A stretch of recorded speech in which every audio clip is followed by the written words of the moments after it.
بسم اللہ الرحمن الرحیم۔ السلام علیکم۔ ناول حوث قسط نمبر 8۔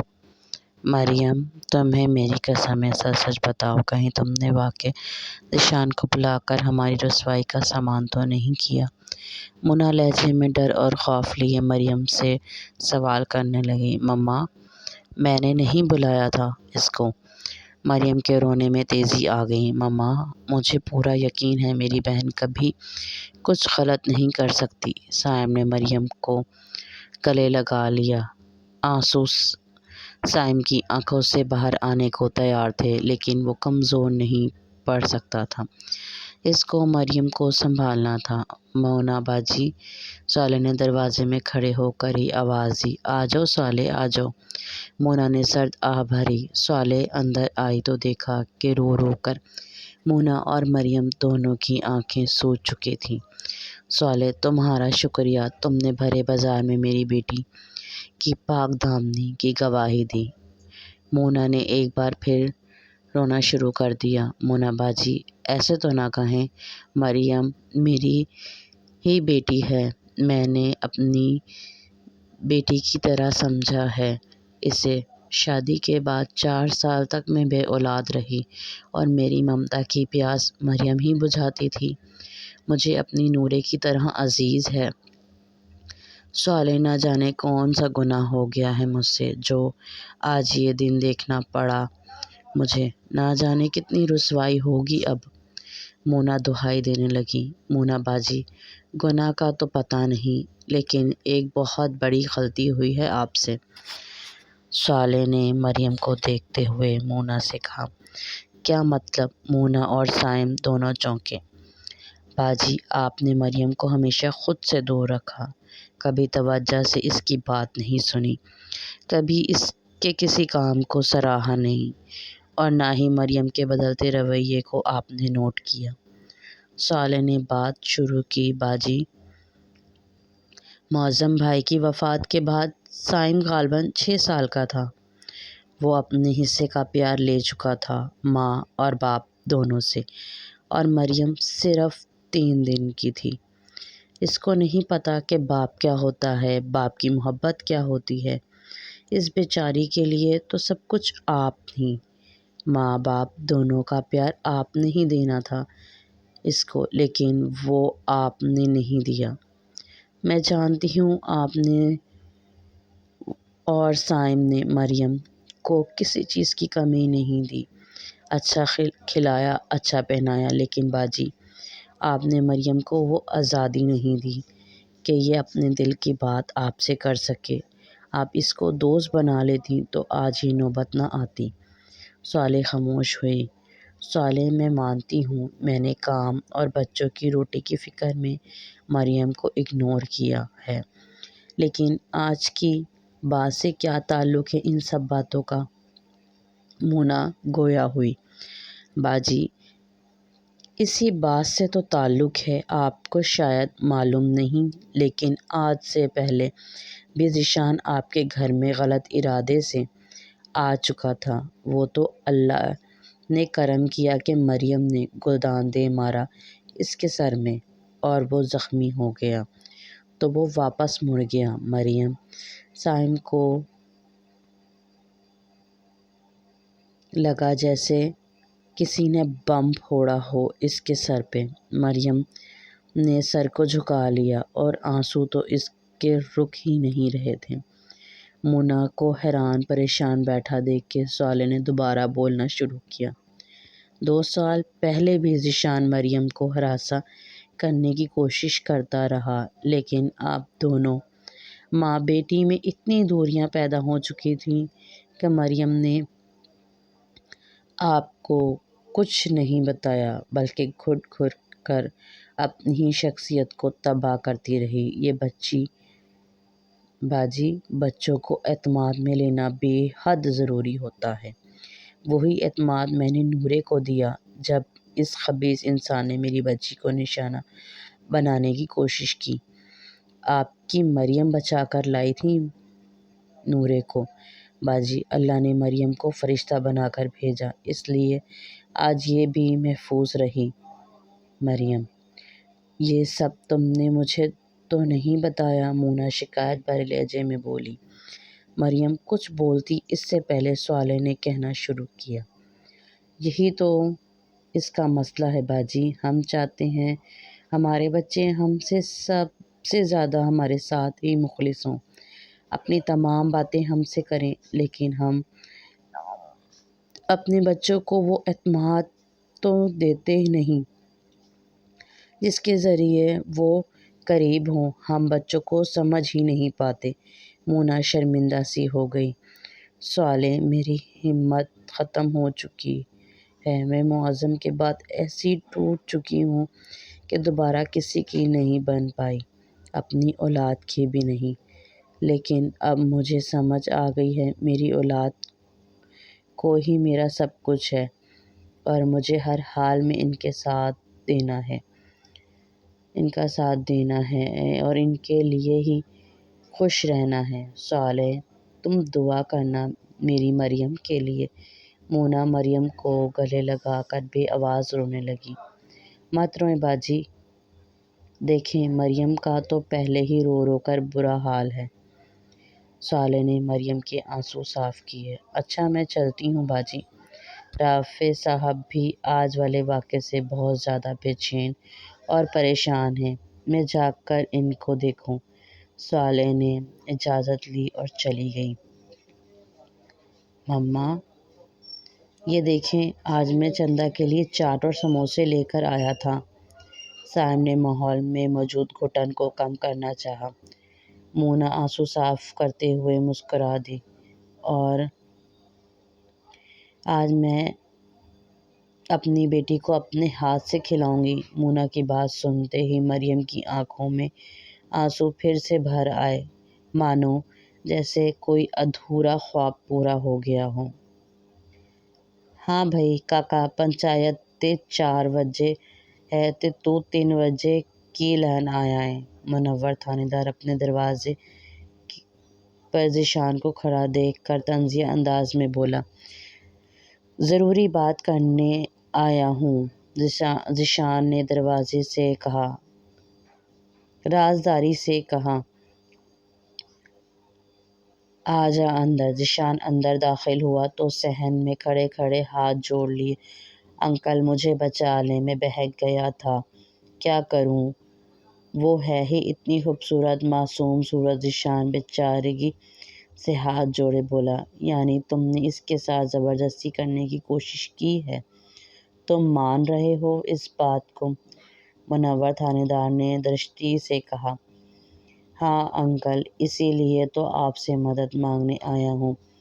ذیشان نے شرمندہ ہونے کی ایکٹنگ کی۔ او کاکا، اب کچھ نہیں ہو سکتا، مجرم ہو تم تو سزا کے لیے بھی تیار ہو جاؤ اب۔ منور تھانے دار نے مدد سے انکار کرتے ہوئے کہا، انکل کوئی گنجائش؟ ذیشان نے 5000 کا نوٹ اس کے سامنے کیا، نکاح کرنا ہے لڑکی سے؟ منور تھانے دار کی آنکھیں نوٹ پر ٹکی ہوئی تھیں۔ او نہیں انکل، بس بے گناہ ثابت ہو جاؤں میں وہی بہت ہے۔ ذیشان نے ہاتھ جھلا کر کہا، کاکا گناہ وی کیتا ہے تے مڈی وی تھوڑی دے رہے ہو۔ بیٹا گناہ بھی کیا ہے اور رقم بھی تھوڑی دے رہے ہو۔ تھانے دار لالچ کے نشے میں بہک کر بولا، اچھا ایک اور لے لیں، لیکن میرا کام ہو جائے اور عزت بھی رہ جائے۔ ذیشان ایک اور 5000 کا نوٹ نکال کر منور تھانے دار کی طرف بڑھایا۔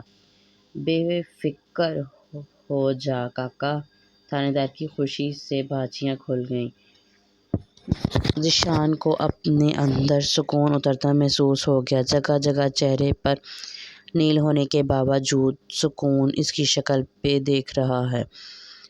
4 بج چکے تھے، تمام لوگ منور تھانے دار کے ڈیرے پر جمع ہو چکے تھے۔ مما دعا کریے گا، اس بے انصاف معاشرے سے انصاف لینے جا رہا ہوں۔ دعا کیجیے گا کہ اگر خالی ہاتھ بھی لوٹوں تو صبر کے ساتھ، کیونکہ انصاف یہاں نہ بھی ملا تو اس مالک کل سے لے لیں گے، لیکن اگر صبر چھوڑ آیا تو خالی ہو جاؤں گا۔ سائم نے ماں کے پاؤں پکڑ کر دعا کی درخواست کی۔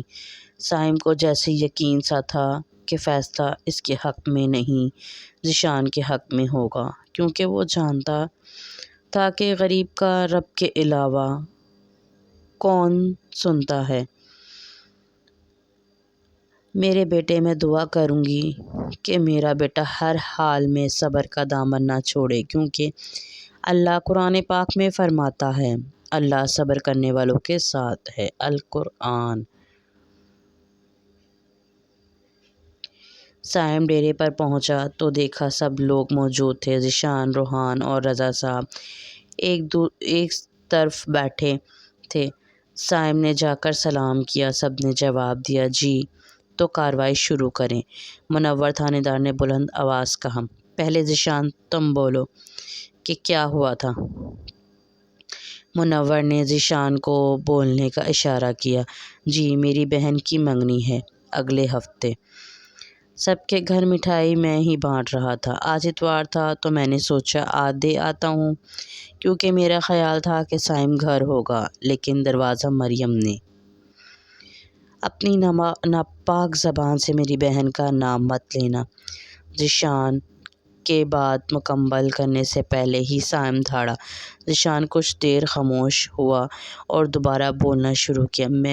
میں سائم کے گھر گیا تو اس کی بہن نے دروازہ کھولا۔ میں نے مٹھائی دی تو اس نے میرا ہاتھ پکڑ لیا۔ میں نے اس سے گھبرا کر بولا، کیا کر رہی ہو تم؟ میری بہنوں کی طرح ہو۔ لیکن وہ مجھے اندر لے گئی۔ میں بھی چلا گیا۔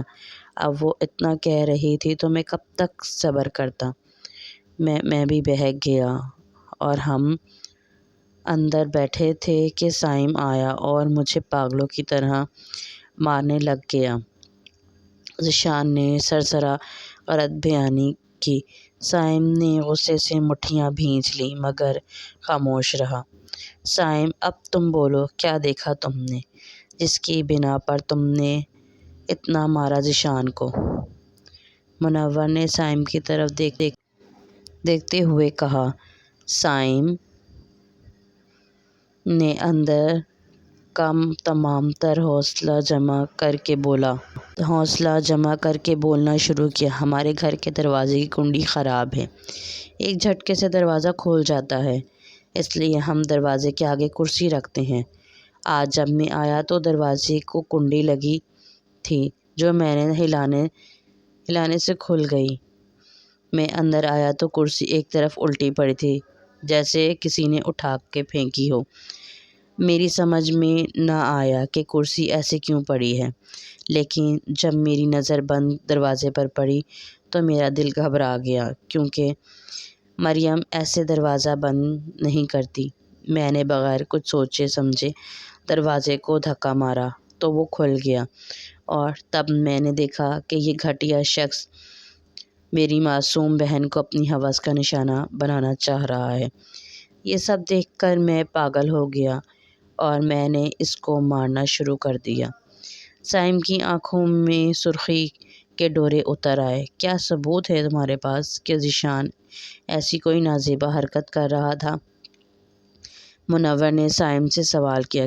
کیا ثبوت کا مطلب؟ آپ کا تھانے دار صاحب، میں نے رنگے ہاتھوں پکڑا ہے اس کو، میں نے اپنی آنکھوں سے دیکھا ہے، اور کیا ثبوت چاہیے آپ کو؟ سائم نے دانت پیس کر کہا۔ ہاں، لیکن اس طرح تو ذیشان بھی کہہ رہا ہے کہ تمہاری بہن اس کو خود اندر لے کے گئی تھی، یعنی پھر یہ بھی سچ ہے؟ منور تھانے دار نے چال چلی۔ ذیشان کے چہرے پر مکروہ مسکراہٹ آئی جسے وہ فوراً چھپا گیا، اور سائم کو پتہ چل گیا تھا کہ وہ صبر لے کر ہی جائے گا۔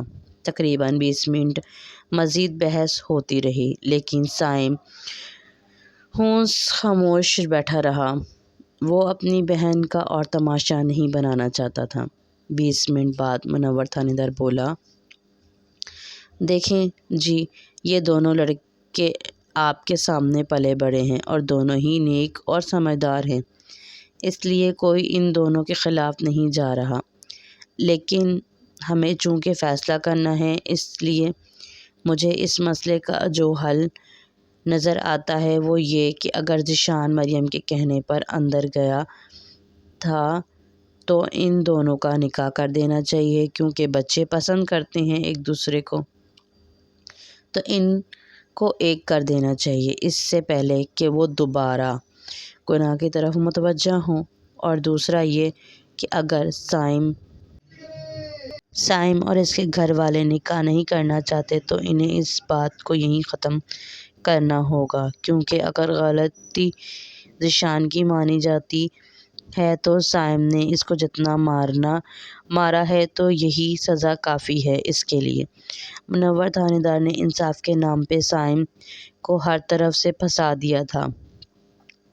سائم نے پھیکی سی مسکراہٹ کے ساتھ سب کو دیکھا اور اٹھ کھڑا ہوا۔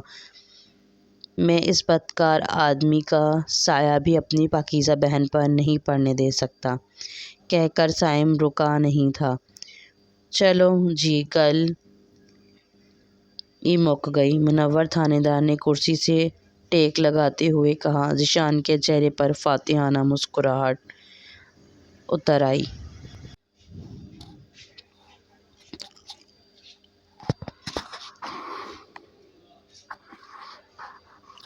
ہائے ہائے، یہ کیا حال بنا رکھا ہے ذیشان۔ فرحت بچیوں کے ساتھ شاپنگ سے واپس گھر آئی تو ذیشان کے چہرے پر نیل دیکھ کر پریشانی سے بولی، بھائی بتائیں نا، کیا لڑائی ہوئی ہے کسی سے؟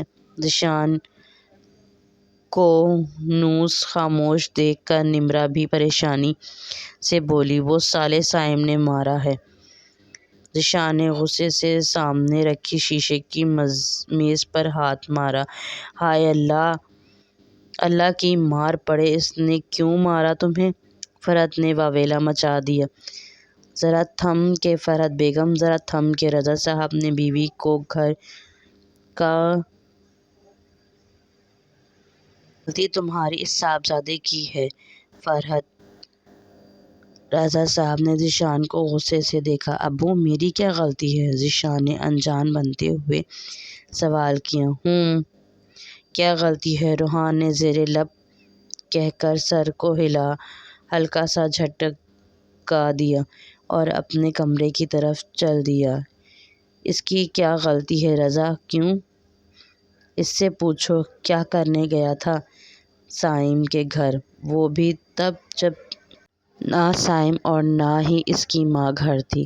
رضا صاحب کی کڑکدار آواز نے سب کو سہما دیا۔ ابو، میں تو بس مٹھائی دینے گیا تھا وہ نائلہ کی۔ تمہارا ایسا کیا رشتہ ہے ان سے جو تم منہ اٹھا کر چلے گئے؟ رضا صاحب پھر سے دھڑے۔ محترم، تمہارے اس بیٹے پر الزام لگا ہے کہ سائم کی بہن مریم کی عزت کو پامال کرنے گیا تھا۔ بقول سائم اس کو رنگے ہاتھوں پکڑا ہے۔ رضا صاحب کی باتیں سن کر فرحت منہ کھولے ذیشان کو دیکھنے لگی۔ میں خود اندر تھوڑی گیا تھا، وہ مریم خود میرا ہاتھ پکڑ کر اندر لے گئی، بولی گھر کوئی نہیں ہے، اندر آ جاؤ۔ ذیشان نے ڈٹائی سے پھر جھوٹ بولا۔ بکواس بند کرو، تمہاری اپنی کوئی مرضی نہیں ہے؟ اتنے کمزور ایمان کے مالک ہو تم؟ رضا صاحب کا غصہ بڑھتا ہی جا رہا تھا۔ رضا، آپ کو نہیں پتہ یہ جن لڑکیوں کے سر پہ باپ نہیں ہوتے نا، وہ ایسے ہی امیر اور اچھے لڑکے پھنساتی ہیں۔ فرحت نے روایتی ماؤں کی طرح اپنی ہی اولاد کی پشت پناہی کی۔ آج پنچایت کا فیصلہ ہونے جا رہا تھا کہ ذیشان کا نکاح مریم سے کر دو، اور تمہیں پتہ ہے سائم بھری محفل میں یہ کہہ کر اٹھ گیا کہ اس جیسے بد کردار آدمی سے وہ اپنی پاکیزہ بہن کی شادی ہرگز نہیں کرے گا۔ رضا صاحب ذیشان کی طرف اشارہ کرتے ہوئے فرحت سے گویا ہوئے۔ نائلہ اور نمرا تمام شاپنگ بیگ اٹھائے کمرے کی طرف چل دیں۔ رضا صاحب بھی کمرے کی طرف بڑھے تو فرحت ان کے پیچھے چل دی۔ شکر ہے بچ گیا، ذیشان نے لمبی سانس لی۔ اس واقعے کے اگلے ہی دن فرحت نے محلے کا کوئی گھر نہ چھوڑا جہاں جا کر مریم کے بد کردار ہونے کی گواہی نہ دی ہو۔ جہاں جاتی یہی کہتی کہ بہن، اگر میرا بیٹا قصوروار ہوتا تو پنچایت میں سے سائم اٹھ کر نہ جاتا۔ اپنی بہن جو بد کردار ہے اس لیے گھر میں چھپا بیٹھا ہے، خود بھی اور ماں بھی، اور لوگ ہاں ہاں میں ہاں ملاتے ہیں۔ اور رضا صاحب نے اس واقعے کا اتنا اثر لیا کہ 2 ہی دن میں گھر کسی اور علاقے میں شفٹ کر لیا، کیونکہ نہیں چاہتے تھے نائلہ کے سسرال والوں کو اس معاملے کی بھنک بھی پڑے۔ رضا صاحب نے اپنی فیملی کو لے کر چلے گئے اور جیسے جاتے ہی اپنے بیٹے کا داغدار دامن مریم کے نام کر گئے۔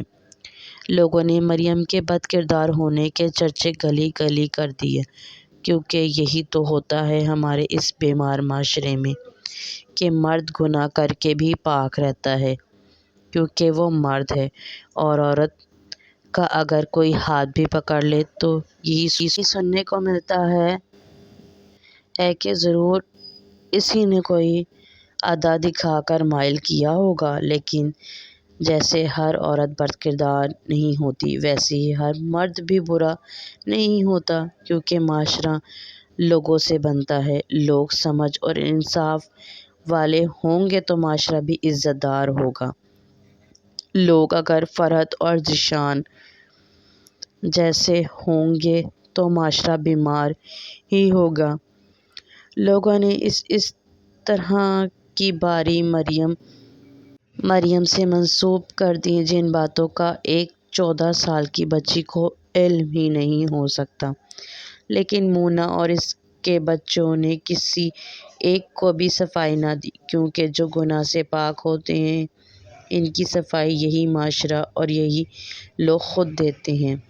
وہ تینوں بھی صبر کے ساتھ خاموش رہے، لیکن مسئلہ تب ہوا جب لوگوں نے مریم کو مفت کا مال سمجھ لیا۔ اسکول سے آتے جاتے لڑکوں کا آوازیں کسنا، برے القابات دینا، راستہ روکنا، یہ سب معمول بن چکا تھا۔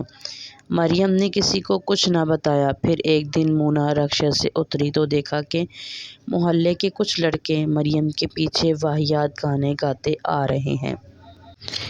مونا تیز تیز قدم اٹھاتی ان تک پہنچ گئی۔ مونا کو دیکھتے ہی سارے لڑکے ادھر ادھر ہو گئے، جیسے شرافت انہی سب پر ختم ہے۔ مونا نے سب کو ایک گھوری سے نوازا اور مریم کا ہاتھ پکڑ کر گھر کے اندر چلی گئی۔ مونا پہلے ہی محلے والوں کی تمام باتوں سے واقف تھی اور آج یہ سب دیکھ کر وہ ایک اہم فیصلہ کر چکی تھی۔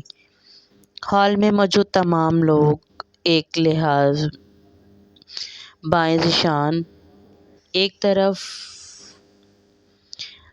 ذیشان روحان کا ہاتھ پکڑے نائلہ ہال میں داخل ہوئی۔ اورنج اور پنک کلر کے امتزاج کا بھاری کام دار جوڑا اس کے سرخ و سفید رنگ پر خوب جچ رہا تھا۔ اسپاٹ لائٹ کے نیچے نپے تلے قدم اٹھاتی وہ اسٹیج تک پہنچی تو بلال نے ہاتھ بڑھا کر نائلہ کو اسٹیج پہ چڑھنے میں مدد کی۔ ہال میں موجود تمام لوگوں کی نظر ان دونوں پر ہی ٹکی تھی۔ نائلہ اگر شہزادی کی طرح لگ رہی تو بلال بھی بلو 3 پیس میں اس سے کم کی لگ رہا تھا۔ فرحت اور رضا دونوں کی بلائیں لیتے نہیں تھک رہے تھے۔ منگنی کی رسم شروع کی گئی۔ دونوں نے ایک دوسرے کو اپنے نام کی انگوٹھی پہنا کر ایک خوبصورت رشتے میں باندھ لیا۔ لیکن جہاں سب کی نظریں اس خوبصورت جوڑی پر ٹکی تھیں، وہاں 2 آنکھیں ایسی بھی تھیں جو نمرا کو آنکھوں کے ذریعے اپنے اندر اتارنے میں لگی تھیں۔ نمرا جو کہ ایک ماڈل کی طرح اپنی تصویریں کھنچوانے میں لگی تھی اور ارحم خوشی خوشی اس کا فوٹو گرافر بنا ہوا تھا۔ مونا باجی ایسے ہمت نہ ہاریں، اللہ ان بے حس لوگوں کا حق اور سچ دکھائے گا، آپ اللہ پر بھروسہ رکھیں۔ صالح نے پیکنگ کرتی ہوئی مونا کو آنکھوں میں آنسو لیے دیکھا۔ صالح، میں نے اپنا معاملہ اللہ پر ہی چھوڑ دیا ہے اور نہ ہی نے صبر کا دامن چھوڑا، لیکن صالح میرا دل بہت ڈر گیا ہے۔ میری بچی ہرگز یہاں محفوظ نہیں ہے اور میں جتنا بھی بے پرواہی کا مظاہرہ کر لوں، لیکن میں جانتی ہوں سب کے محلے والوں کے تمام الزامات میری معصوم بچی کے ساتھ جڑے ہیں۔ یہاں رہ کر میں چاہوں بھی تو اپنی بچی کو پاک دامن ہونے کے باوجود نہیں ثابت کر سکتی کہ وہ بے گناہ ہے، اور کل کو میں نے اپنے بچوں کی شادیاں بھی کرنی ہیں جو مجھے اس محلے میں رہ کر ہوتی نظر نہیں آتی۔ اس لیے ہمارا یہاں سے جانا ہی بہتر ہے۔ مونا نے تمام خدشات بیان کیے۔ کہہ تو آپ بھی بالکل ٹھیک رہی ہیں، اللہ آپ کے لیے ہر مقام پر آسانیاں فرمائے۔ بہت اچھا وقت گزرا ہے ساتھ ہمارے، صالح نے دل سے دعا دی۔ مما ذرا جلدی کریں، منی ٹرک تقریباً پہنچنے والا ہے۔ صائم نے عجلت میں کہا، کیا مطلب آنے والا ہے؟ ہم تو کل جانے والے تھے نا؟ مونا نے مڑ کر صائم کو دیکھا۔ جی، لیکن استاد کا فون آیا تھا، وہ کہتے ہیں آج کے آج ہی شفٹ ہو جاؤ، ٹرک بھی وہی بھیج رہے ہیں، اس لیے میں نے زیادہ سوال نہیں کیے۔ بس مما آپ جلدی کریں۔ اچھا ٹھیک ہے بیٹا، مریم آ جاؤ جلدی، میرا ہاتھ بٹا لو، مونا نے تیزی سے کپڑے بیگ میں رکھتے ہوئے کہا۔ جاری ہے اپنی قیمتی رائے کا